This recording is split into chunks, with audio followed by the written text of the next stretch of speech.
Mheshimiwa Mwenyekiti, kwa niaba ya Waziri wa Afya, naomba kujibu swali la Mheshimiwa Mariamu Anzuruni Mugula, mbunge viti maalum kama ifuatavyo. Mheshimiwa Mwenyekiti, ugonjwa wa tezi la shingo ni miongoni mwa magonjwa yasiyoambukiza ambapo wanawake wana hatari zaidi ya kupata ugonjwa huu kuliko wanaume. Tafiti zinaonyesha wagonjwa 9 kati ya wagonjwa 10 ni wanawake. Aidha, wanawake 12 kati ya 100 wana hatari ya kupata ugonjwa huo. Visababishi vya ugonjwa huo ni tezi ya shingo kushambuliwa na kinga ya mwili kwa maana ya autoimmune, kupanda na kushuka kwa homoni estrogen, progesterone na thyroid katika mazingira ya upungufu wa madini joto mwilini, kusababishwa na familia, umri zaidi ya miaka 60, msongo wa mawazo na namna ya maisha.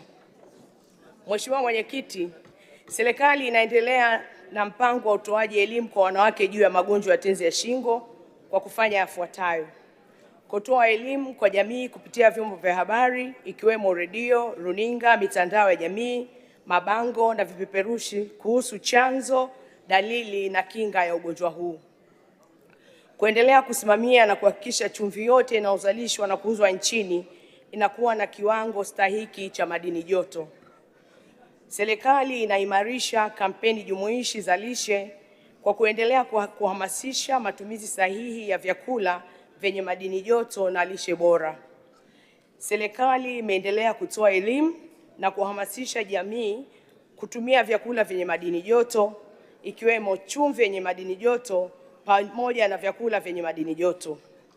Kuimarisha na kupanua wigo wa uchunguzi, upatikanaji wa vipimo na huduma za matibabu ya magonjwa ya tezi katika ngazi zote za huduma ya afya.